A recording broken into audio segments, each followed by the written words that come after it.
Pas de chèque en blanc pour les nouveaux pouvoirs élus africains. C'est un texte de notre père Alexis Diet. Et notre père Alexis Diet nous dit, les nouveaux pouvoirs qui ont été démocratiquement élus, la démocratie, ce n'est pas seulement d'aller aux urnes et d'être sanctionné par la voix du peuple. Ce n'est pas ça la démocratie. Ce n'est qu'une étape d'élection dans la démocratie.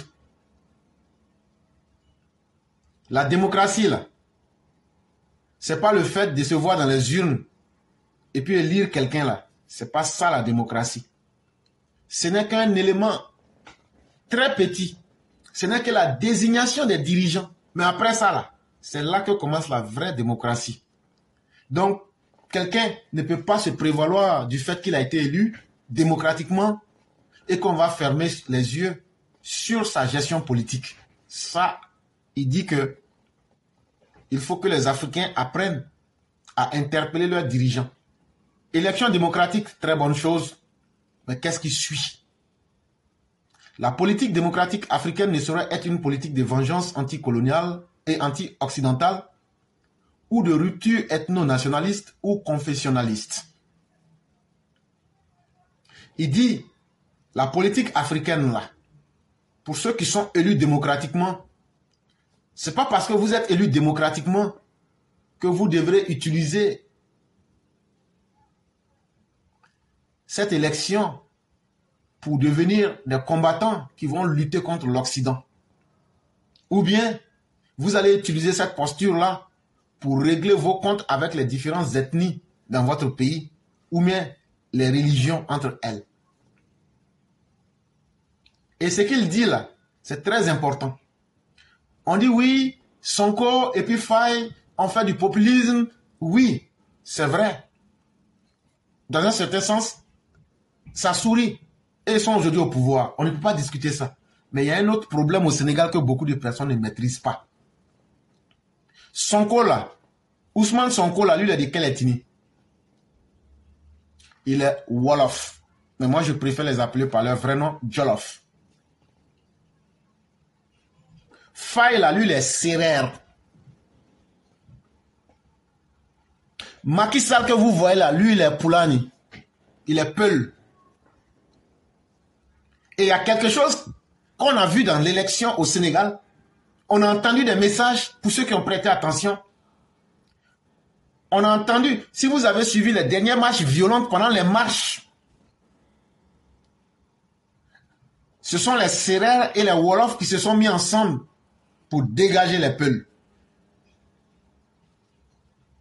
Et ça, il faut que des gens puissent vous interpeller. Vous avez été élu démocratiquement, mais ça ne doit pas être quelque chose que vous allez utiliser pour régler des comptes à d'autres ethnies au Sénégal. On le dit, ça choque ou même ça surprend beaucoup de personnes. Mais il y a des indices là, il faut les dire clairement. Vous avez utilisé du populisme pour venir. Et aujourd'hui, est-ce que ce populisme que vous avez utilisé pour avoir des appuis extérieurs là, est-ce que vous allez mener une politique anti-occidentale? Il faut qu'on puisse vous interpeller là-dessus. Aujourd'hui, on a vu certains parmi vous, on n'a pas dit c'est vous, mais ça a été un message pour faire sortir les gens dans la rue. Les Sérères et les Wolofs se sont mis ensemble pour manifester. Est-ce que les Poulani ou les Poulards ne se sentiront pas marginalisés, surtout que Macky Sall était Fulani? Est-ce que ça ne va pas diviser quand on sait qu'au Sénégal, ce sont les leaders de confession qui sont plus écoutés même que souvent même les intellectuels, à la limite je dirais. Et donc dans le cas spécifique du Sénégal, on a les trois cas de figure qui sont là. Au Sénégal, tu ne peux pas être élu si tu n'as pas les voix des leaders ou des guides religieux. Et donc malheureusement, ce sont des phénomènes qui existent et il faut être capable d'interpeller les uns les autres pour dire que vous avez été démocratiquement élus, mais faites attention. Dans une Afrique à nouveau convoitée, où la tentation est grande pour certains acteurs politiques et acteurs sociaux, de voir dans l'autoritarisme d'un pouvoir néo-communautaire une panacée, de céder au ressentiment de la conscience victimaire, d'assimiler la politique démocratique africaine à la vengeance contre l'Occident, anciennement colonisateur, de se convertir en chevaux de Troie, stipendiés de pouvoirs néo-impérialistes étrangers, les nouveaux démocrates africains élus devront être jugés sans complaisance au pied du mur de l'exercice du pouvoir. Et donc, quand vous êtes élu démocratiquement et que vous venez au pouvoir, c'est intéressant.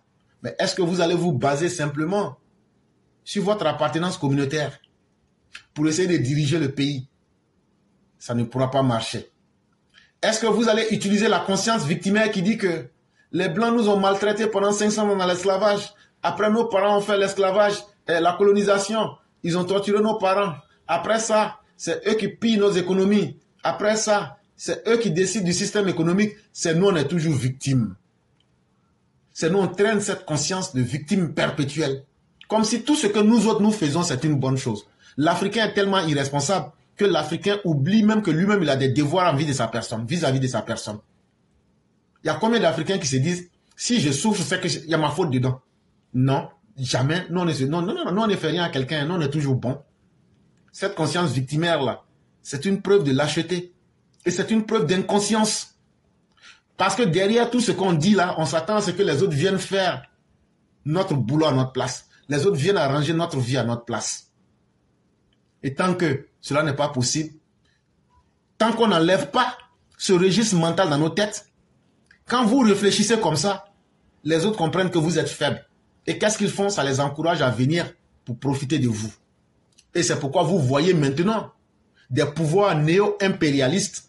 Parce que l'impérialisme que vous êtes en train de condamner l'Occident avec, on dit que c'est l'Occident qui est impérialiste. Maintenant, c'est que la Russie fait là, comment on appelle ça? Ce que la Russie fait là, comment on appelle ça? Ça s'appelle du néo-impérialisme, mais qui est inscrit dans l'anti-droit international. Ça veut dire tout se fait sans tenir compte des droits des hommes. Partout où Wagner est passé, allez regarder la semaine dernière en Centrafrique ce qu'ils ont fait. Ils s'improvisent policiers, ministres, juges, on les prend, on les met. C'est pas bon, vous connaissez déjà la suite. Les femmes sont violées, on se retrouve à l'état de nature, c'est-à-dire dans la sauvagerie la plus abjecte. Il dit donc, est-ce que c'est avec ces pouvoirs stipendiés des néo-impérialistes que vous allez vous dire, comme on n'aime pas l'Occident parce qu'eux, ils nous avaient maltraités, qu'on va se dire, on va aller maintenant vers ceux qui sont nouveaux, même si on ne les connaît pas, on va les utiliser pour lutter contre l'Occident. Mais vous pensez qu'eux vont lutter contre l'Occident pour vous rendre fort? Et donc, c'est là qu'on se retrouve en train d'être convertis en des chevaux de Troie. J'ai déjà expliqué l'histoire du cheval de Troie ici. Et là, tout le monde va vous utiliser. Et une fois qu'on a fini de vous utiliser, eux vont conquérir et obtenir ce qu'ils veulent et puis passer à autre chose. Et donc, c'est à nous de cesser d'être des faire-valoir. C'est à nous de cesser d'être des objets que les autres vont utiliser. Mais c'est au pied de la réalité et sans complaisance qu'on va juger ce que les uns et les autres vont poser comme acte. Ils devront être jugés au pied du mur des impératifs de représentativité sociale du pouvoir. Et donc, on va vous juger en regardant le peuple qui vous a donné le pouvoir là. Est-ce que vous allez mettre toutes les composantes de la société dans le pouvoir? Est-ce que vous allez inclure tout le monde? Est-ce que dans la redistribution des richesses, tout le monde va se sentir concerné? Est-ce que le développement va toucher toutes les régions? Est-ce que vous allez prendre le soin d'inclure tout le monde, de sorte que personne ne puisse dire « nous, on se sent rejeté ». Est-ce que vous allez tenir un discours pour mettre le peuple ensemble? C'est ce qu'on appelle ici les obligations de représentativité sociale du pouvoir. Ils devront être jugés au pied de l'autonomisation effective de la société civile. Est-ce que vous n'allez pas vous transformer en des nouveaux dictateurs quand on connaît le syndrome d'Urbus, où une fois que l'être humain obtient le pouvoir, il devient réfractaire à la critique. Alors que hier, vous étiez dans les rues, vous étiez tout feu, tout flamme. Est-ce que demain, vous allez accepter les mêmes critiques? C'est là aussi qu'on va vous juger.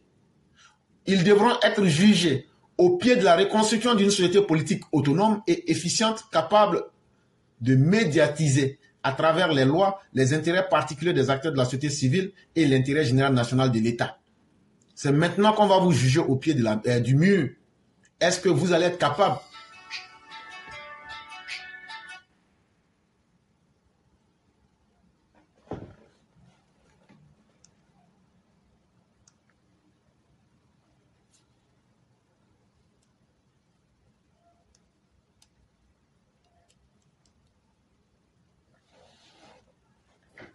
Est-ce que vous allez être capable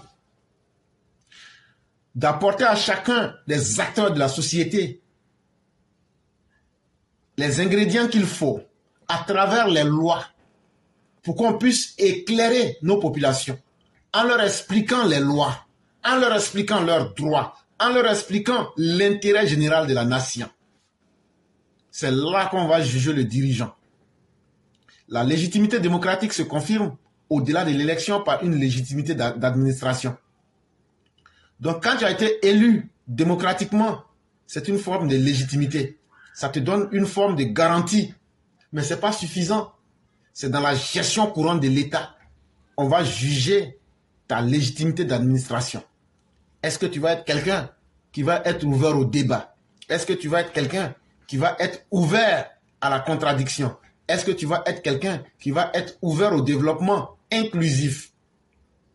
Elle ne se réduit pas à n'être qu'une politique de vengeance anti-occidentale ou de rupture de type ethno-nationaliste ou confessionnaliste.